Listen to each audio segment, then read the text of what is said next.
Bismillahirrahmanirrahim. Assalamualaikum warahmatullahi wabarakatuh. Alhamdulillahirabbil alamin wassalatu wassalamu ala asrafil anbiya'i wal mursalin nabiyyina Muhammadin wa ala alihi washabbihi ajma'in. Asyhadu an la ilaha illallah wahdahu la syarikalah wa asyhadu anna Muhammadan abduhu wa rasuluhu la rasula wa la nabiyya ba'dah. Faqala Allah Ta'ala fi kitabihil karim, a'udzu billahi minasyaitonir rajim. Ya ayyuhalladzina amanu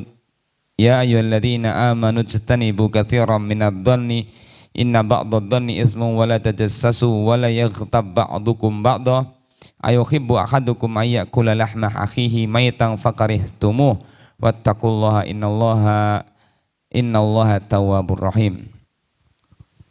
Amma ba'du, Allahumma la sahla illa ma ja'altahu sahla wa anta taj'alul hazana idza syi'ta sahla. Jamaah kaum muslimin rahimakumullah, pada episode ke-19 ini kita lanjutkan masih di seputar madakhilu iblis fi qalbil insan, pintu masuknya setan ke dalam hati manusia. Yang pada pertemuan kali ini kita akan melanjutkan penyakit atau pintu-pintu yang selanjutnya, yaitu wa min abwabihi hamlul awami ala ta'assubi fil madzahib tunal amali bimuqtadaha. Salah satu di antara pintu masuknya setan untuk menggoda manusia adalah membawa orang-orang awam untuk at-ta'assub fil madzahib, untuk bersikap fanatik terhadap madhab. Jamaah kaum muslimin rahimakumullah, dalam ranah fikih kita mengenal istilah tamadhub. Tamadhub itu adalah sikap bermadhab. Kita mengenal ada 4 imam madhab di dalam khazanah Islam. Yang pertama Imam Abu Hanifah, kemudian Imam Malik bin Anas, kemudian Imam Syafi'i, dan yang terakhir adalah Imam Ahmad bin Hanbal.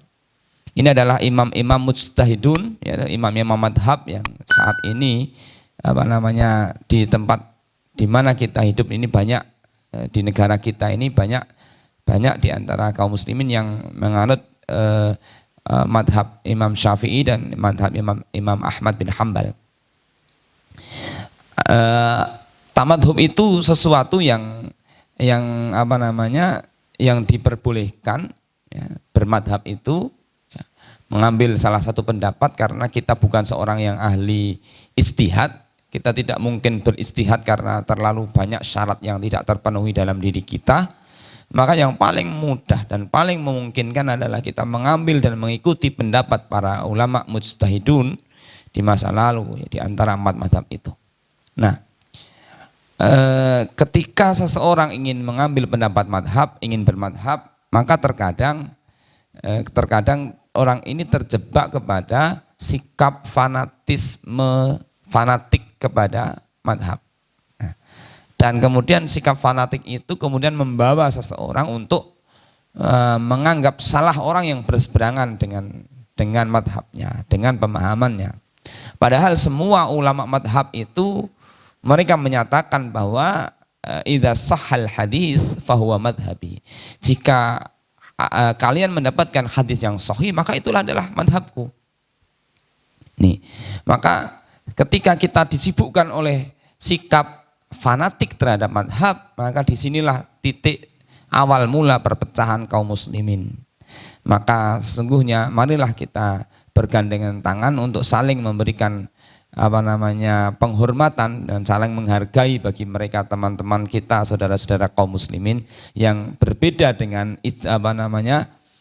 madhab yang kita ambil dengan kaum muslimin yang lain. Sehingga karena ini adalah perkara-perkara yang masuk wilayah ijtihadi yang oleh syariat diberikan ruangan yang luas untuk saling berbeda selama di antara mereka bisa menunjukkan kepada pijakan-pijakan dalil syar'inya.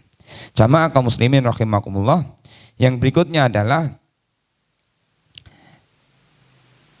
hamlul awami ala tafkiri fi dzatillahi ta'ala wa sifatihi, yaitu membawa orang-orang awam, menggiring orang-orang awam untuk mengajak mereka berpikir tentang zat Allah Subhanahu wa taala. Jadi sifat-sifat Allah, zat-zat Allah Subhanahu wa taala itu difikirkan. Padahal Allah Subhanahu wa taala di dalam hadis qudsi menyebutkan tafakkaru fi khalaqillah wa la tafakkaru fi dzatillah. Berfikirlah tentang ciptaan Allah Subhanahu wa taala, tapi jangan sekali-kali berpikir tentang zat Allah. Sifat-sifat Allah seperti apa? Karena Allah Subhanahu wa taala laisa kamitslihi syai'un wa huwas samiul basir.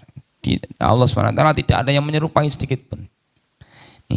Kemudian wa min abwabihi aidan su'udzani bil muslimin.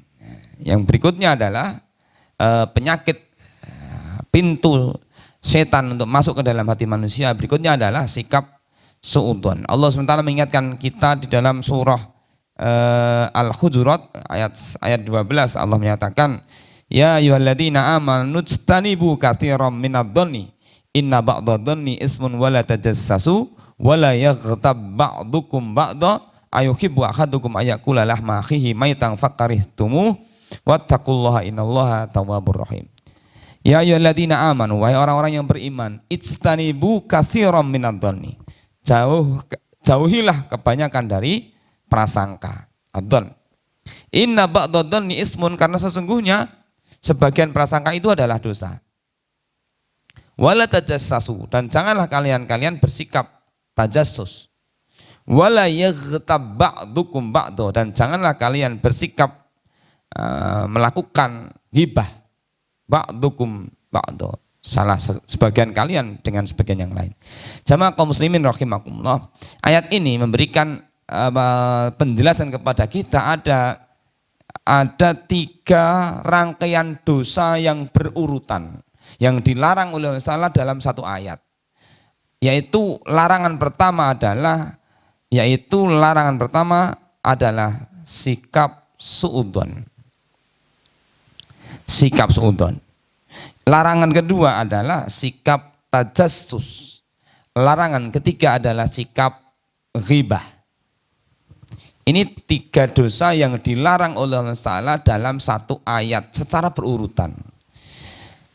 Kemudian ada penjelasan yang baik sekali disebutkan oleh Syekh Sa'di di dalam kitab Tafsir Karimir Rahman, bahwa di sana beliau menyebutkan tentang kenapa Allah Ta'ala menyebutkan tentang 3 dosa yang berurutan secara berurutan dalam satu ayat. Maka kemudian keterangan yang kita dapatkan bahwa sesungguhnya ketika seseorang ini tidak mampu melepaskan dirinya dari perbuatan dosa pertama, maka dia akan digiring untuk melakukan dosa kedua dan akan dipaksa untuk melakukan dosa ketiga. Dosa pertama apa? Yaitu su'udzon, berburuk sangka kepada orang lain. Ketika seseorang tidak mampu menghindarkan dirinya dari sikap su'udzon, maka dia akan terjerumus kepada dosa yang kedua. Mau tidak mau orang yang su'udzon itu akan mengambil sikap tajassus untuk membuktikan. Su'udzon itu berburuk sangka. Orang yang berburuk sangka dia akan terjebak kepada dosa kedua, yaitu tajassus. Apa itu tajassus? Tajassus adalah sikap mencari kesalahan-kesalahan orang lain, mengorek kesalahan-kesalahan orang lain. Ini tajassus. Misalkan ada seseorang kita bersuudzon kepada seseorang. Ketika orang itu dalam hati kita bersuudzon kepadanya, maka ketika kita tidak mampu menutup pintu-pintu suudzon itu, mau tidak mau kita akan mencari-cari kesalahan dia untuk menguatkan suudzon kita ini. Nah, ketika seseorang sudah masuk kepada sikap tajassus, mau tidak mau dia akan melakukan dosa yang ketiga, yaitu dosa ghibah. Mau tidak mau dia akan ghibah. Maka jamaah kaum muslimin rahimakumullah, ketika kita mampu mengambil pelajaran berharga dari ayat ini, kita berusaha sekuat tenaga untuk menutup pintu celah-celah manapun yang akan menggiring kita untuk melakukan sikap suudzon. Apapun keadaan saudara-saudara kita, maka hendaklah kita ini untuk menahan diri dan untuk tidak mengikuti bisikan-bisikan setan, yaitu seseorang itu bisa terjebak kepada dosa suudzon. Nah, karena apa? Karena ketika kita masuk ke dalam dosa suudzon, kita akan terjebak kepada dosa kedua, yaitu tajassus, dan yang ketiga kita akan masuk ke dalam dosa ghibah. Yang ketiga-tiganya menjadi sesuatu dosa yang semuanya menjadi perbuatan yang diharamkan oleh Allah Taala. Dan ini menjadi sumber perpecahan kaum muslimin berawal dari sumbernya yaitu suudon, tajasus, ghibah. Terus akan berurutan. Jamaah kaum muslimin rahimakumullah. Nah, suudon, ketika seseorang sudah suudon, maka dia akan tajasus, dia akan mencari-cari bukti, menguatkan suudonnya. Maka yang terakhir dia akan mendapatkan dosa yang disebutkan di dalam kategori dosa besar yaitu ghibah. Ghibah itu sebagian ulama menyebutkan dalam kategori dosa besar. Kenapa? Karena di dalam ghibah itu disebutkan akibat-akibatnya. Jamaah kaum muslimin rahimakumullah. Nah, ketika seseorang jatuh kepada dosa ghibah, apa itu ghibah? Dzikru akhaka bima yakrah. Menyebut sesuatu yang dibenci oleh saudaramu, itu namanya ghibah. Jadi ketika kita menyebut seseorang, menyebut ciri orang lain dan sesuatu yang ada pada diri orang lain, sementara orang lain itu tidak suka untuk kita sebut namanya, tidak suka untuk kita sebut keburukannya, maka pada saat itu sesungguhnya kita sedang berbuat ghibah. Wala yaghtab ba'dukum ba'dha. Janganlah kalian bersikap ghibah kepada sebagian di antara kalian kepada sebagian yang lain. Nah, maka ghibah ini termasuk perbuatan yang diharamkan oleh Allah SWT. Ya.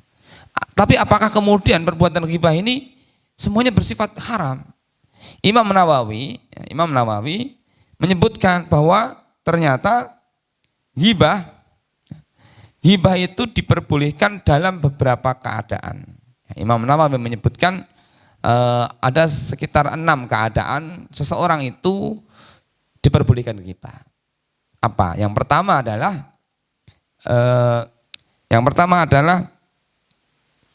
al-istifta. Al-istifta itu orang yang minta fatwa. Misalnya seseorang ini, misalnya ada suami istri, misalnya Bapak Ibu sekalian, ada suami istri sedang cekcok, ada masalah yang tidak selesai. Akhirnya salah satu di antara kedua orang ini, baik suaminya maupun istrinya datang kepada seorang alim, seorang ustadz atau seorang kiai datang untuk menyampaikan seluruh persoalan hidupnya supaya segera selesai. Maka ketika dia sampai kepada seorang yang alim tadi, dia akan menyebutkan bahwa suami saya begini, ini bagaimana Ustadz, bagaimana penyelesaiannya ini. Dan mau tidak mau dia akan menyebut keburukan-keburukan. Tetapi penyebutan keburukan itu bertujuan untuk menyelesaikan persoalan yang dihadapi. Dan ini tidak masalah. Kemudian yang kedua yang diperbolehkan ghibah adalah al-isti'anah li nahyil mungkar, untuk dalam rangka tolong menolong untuk menghilangkan sebuah kemungkaran. Ketika dalam sebuah kampung di sana ada orang-orang yang mungkin suka mabuk-mabukan atau mungkin suka berjudi, ya. Sementara ada peringatan dari pihak keamanan, ya, mungkin dari ketua RT atau pimpinan kampungnya kemudian mengingatkan dan beberapa kali tidak dihiraukan, maka bisa jadi ketika salah seorang di antara warga kampung itu kemudian melaporkan orang yang tadi berbuat maksiat itu kepada pihak yang berwenang, maka mau tidak mau dia akan menyebut nama si A si B yang ikut bermain judi di sana siapa. Ini bagian dari ghibah sebenarnya, tetapi al-isti'anah ala nahyil mungkar, yaitu saling tolong menolong untuk menghilangkan sebuah kemungkaran, dan ini tidak masalah. Kemudian yang ketiga adalah at-tadallum. Tadallum itu mengadukan kedoliman seseorang kepada orang yang dipandang mampu menyelesaikan masalah. Tadallum itu boleh. Jadi ketika seseorang mendolimi orang lain, maka orang yang didolimi ini dia akan melaporkan kepada orang yang dianggap mampu menyelesaikan perbuatan dolim itu. Mau tidak mau orang ini akan menyebut nama, menyebut karakternya, sifatnya, siapa dia yang berbuat dolim itu, dan ini tidak masalah, namanya tadallum. Kemudian yang keempat adalah mengingatkan kaum muslimin terhadap kejelekan sesuatu. Ya, misalnya ada kejahatan, ada kejahatan sesuatu yang dilakukan oleh orang tertentu, maka dia akan menerangkan kepada masyarakat ini awas, ini orang ini tidak baik, orang ini jelek, orang ini sudah menjadi DPO misalnya. Nah, ini bagian-bagian dari yang seperti ini, ya, mengingatkan orang lain dari keburukan, ya, mengingatkan kaum muslimin dari keburukan, misalnya aliran sesat misalnya, ya, misalnya Majelis Ulama telah mengeluarkan fatwa ciri-ciri aliran sesat begini dan begini, sebutkanlah ini. Maka ini mengingatkan kaum muslimin dari madarat-madarat yang seperti itu, maka ini sesuatu yang tidak masuk dalam kategori ghibah. Nah, termasuk mungkin yang saat ini ada di kalangan kita, mungkin saat kondisi corona luar biasa, semoga keadaan keamanan sudah mulai goyah. Mungkin akan ada informasi-informasi terkait dengan keamanan, maka ada indikasi-indikasi tertentu dan itu tersebar di kalangan masyarakat sehingga masyarakat waspada untuk supaya tidak terjadi di kampungnya. Jamaah kaum muslimin rahimakumullah. Kemudian yang kelima adalah menyebut secara terang-terangan orang yang berbuat maksiat, ya, membicarakan orang yang terang-terangan berbuat maksiat. Jadi menyebut orang yang berbuat maksiat dan diumumkan di khalayak umum itu boleh. Ya. Karena apa? Karena sesungguhnya Allah Ta'ala itu tidak akan mengampuni dosa. Yang pertama adalah dosa syirik, yang kedua adalah dosa mujaharah, yaitu dosa al-mujahirun, orang-orang yang terang-terangan, orang-orang yang malam harinya digambarkan dalam riwayat itu orang-orang yang malam harinya dia berbuat kemaksiatan, kemudian Allah Taala tutupi berbuat maksiat itu, tetapi pagi harinya dia bercerita kepada orang lain, sehingga orang ini termasuk dalam kategori mujahirun, ya, karena sesungguhnya Rasulullah SAW menyatakan kullu ummati mu'afa illal mujahirun, setiap umatku akan diampuni oleh Allah Taala kecuali orang-orang yang terang-terangan berbuat maksiat. Kemudian yang terakhir adalah menyebut nama ciri seseorang jika dibutuhkan, ya, karena mungkin bisa jadi ciri itu menjadi aib baginya, tetapi ketika itu tidak bisa dilakukan kecuali dengan menyebut kecuali dengan menyebut ciri khas orang ini tadi, maka menyebut ciri khas itu menjadi sesuatu yang boleh. Ya, misalnya ada kita akan mencari teman kita yang punya cirinya misalnya kakinya pincang, kita sebut si A yang kakinya pincang. Ini sebenarnya sesuatu yang tidak disukai oleh orang yang memiliki ciri itu, tetapi karena kita tidak mampu menghindarkan, ya, karena kita cari ada nama-nama yang sama, kemudian hanya bisa dibedakan dengan ciri itu, maka menyebut ciri yang menempel pada diri seseorang itu pun tidak termasuk dalam bagian daripada ghibah. Jamaah kaum muslimin rahimakumullah. Ini beberapa poin penting yang disebutkan oleh Imam Ibnu Qudamah, ya, beberapa pintu masuknya setan ke dalam hati manusia. Bahkan nanti kita bisa mendapatkan lagi keterangan yang disebutkan oleh Imam Ibnul Qayyim al-Jauziyah tentang tahapan-tahapan yang ditempuh oleh setan dalam rangka untuk menggoda manusia. Ya, demikian untuk pembahasan kita pada episode kali ini. Banyak hal yang kurang bermanfaat, yang kurang berkenan, mohon untuk dimaafkan. Al-afu minkum, wassalamualaikum warahmatullahi wabarakatuh.